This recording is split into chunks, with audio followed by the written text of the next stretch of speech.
চাওক যে আজি জুবিনদাৰ ন্যায় বিচৰাৰ কাৰণে ভিক্টৰ দাসক NSA লগাইছিল।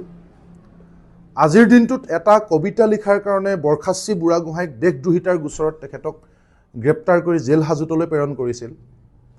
সেই সময়ত কিন্তু দেশদ্ৰোহী গৌৰৱ গগৈক গ্ৰেপ্তাৰটো বাদেই দিয়ক, তেওঁক সোধপোছো নকৰিলে।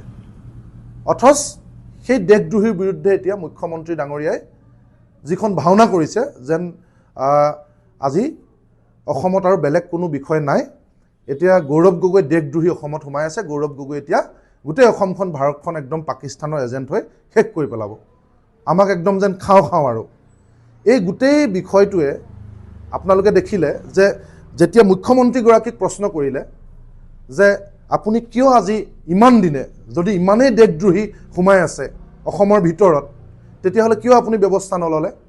তেতিয়া তেওঁ কি ক'লে যে ৰাজনৈতিক আক্ৰোশ এগৰাকী MP গতিকে প্ৰতিশোধ লোৱা বুলি ভাবিব। কিন্তু এই বিজেপি চৰকাৰে দিল্লীৰ মুখ্যমন্ত্ৰী অৰবিন্দ কেজৰিৱালক মুখ্যমন্ত্ৰী হৈ থাকোঁতে গ্ৰেপ্তাৰ কৰি জেলত দিছিল। আজি মনীষ চিচুদিয়া উপমুখ্যমন্ত্ৰীক গ্ৰেপ্তাৰ কৰি জেলত দিছিল। আজি ৱেষ্ট বেংগলৰ মন্ত্ৰী MPক জেলত দিছে। গতিকে সেই ক্ষেত্ৰত গৌৰৱ গগৈক হেনো MP হৈ থকাৰ কাৰণে ৰাজনৈতিক আক্ৰোশ ল'বৰ কাৰণেহে তেওঁ গ্ৰেপ্তাৰ কৰা নাছিল। দ্বিতীয়তে তেওঁ কি ক'লে যে জুবিনদাৰ বিষয়টো আহি যোৱাৰ কাৰণে হেনো বাকী সকলো কথা তল পৰিল। আপোনালোকে মোক এটা কথা কওক যে কৰোনাৰ সময়তো কোভিডৰ সময়তো যিকোনো মুহূৰ্তত যিমানবিলাক ঘটনা ঘটি আছিল সেই সময়ত কি পুলিচৰ কাম কৰা নাছিল? পুলিচে চোৰ গ্ৰেপ্তাৰ কৰা নাছিল? পুলিচে ডকাইতৰ বিৰুদ্ধে অভিযান চলোৱা নাছিল? পুলিচে ড্ৰাগছৰ বিৰুদ্ধে অভিযান চলোৱা নাছিল? 24/7 পুলিচ বা গৃহ বিভাগ সেই পুলিচে হেনো এতিয়া জুবিনদাৰ কাৰণেহে ইমান দিনে গৌৰৱ গগৈক গ্ৰেপ্তাৰ কৰা নাছিল।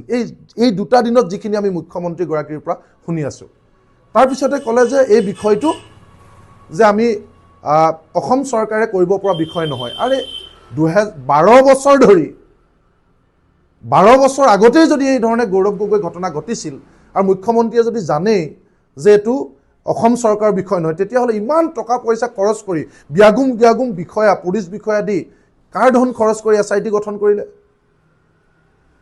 এই যে হাজাৰ কোটি টকা যে খৰচ কৰি SRT নামত ভাওনাখন কৰিলে, এইবোৰ কাৰ টকাৰে কৰিলে? গতিকে গোটেই কথাখিনি আজিৰ দিনটোত স্পষ্ট হৈ যোৱাৰ পাছত মই ভাবোঁ যে আমি যিমানেই লাগিলে মুখ্যমন্ত্ৰীক মানুহে কয় যে নহয় ইহঁতি মুখ্যমন্ত্ৰীক সমালোচনাই কৰে, কিন্তু আজিৰ দিনটোত মধ্যবিত্ত শ্ৰেণী শিক্ষিত সমাজ সকলো শ্ৰেণীৰ ওচৰতে মুখ্যমন্ত্ৰীৰ আচল স্বৰূপটো আজি ওলাই পৰিছে। আজিৰ দিনটোত মুখ্যমন্ত্ৰীক ৰাইজে প্ৰশ্ন কৰাৰ সময়, এই যে আজিৰ পৰা মেট্ৰিক পৰীক্ষা হৈছে, হায়াৰ ছেকেণ্ডেৰী পৰীক্ষা হ'ব, এই পৰীক্ষাত যেনেকৈ 1 বছৰ বা ছেমিষ্টাৰত 6 মাহ পঢ়াৰ পিছত এগৰাকী ছাত্ৰ ছাত্ৰীয়ে এটা বছৰে বা 6 মাহে কি পঢ়িলে পৰীক্ষাৰ আগে পৰীক্ষা লোৱা হয়, তুমি কি পঢ়িলা কি শিকিলা। ঠিক তেনেকৈ এগৰাকী জনপ্ৰতিনিধিক 5 বছৰৰ মূৰত এই ইলেকশ্যনৰ আগে ৰাইজে তেখেতক প্ৰশ্ন কৰাৰ সময় যে যোৱা 5 বছৰত তুমি কি কাম কৰিলা।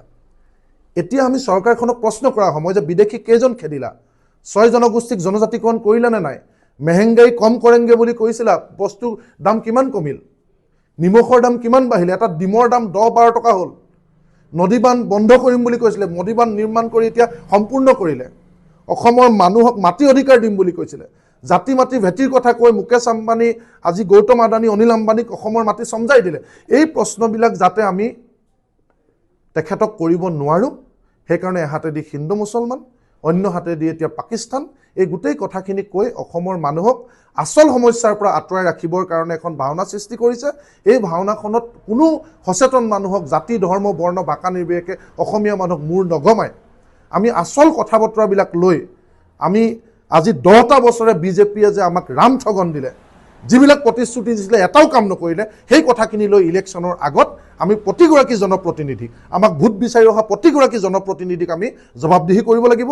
আৰু এই কথা বতৰাবিলাক কৈ হিন্দু মুছলমান পাকিস্তান বাংলাদেশী এই বেচলেছ কথা বতৰাবিলাক কৈ 10টা বছৰে কেৱল মাত্ৰ বিদেশী খেদাৰ নামত নাটক কৰিলে আৰু হিমন্ত বিশ্ব শৰ্মাৰ দিনত মাত্ৰ 26জন বিদেশী খেদি এতিয়া বিদেশী খেদাৰ ভাওনা, এই ভাওনাত যাতে আমি ভুল নগৈ আচল কথা বতৰাবিলাক আমি প্ৰশ্ন কৰোঁ চৰকাৰক, তাৰ কাৰণে অসমবাসী ৰাইজক আমি আহ্বান জনাইছোঁ।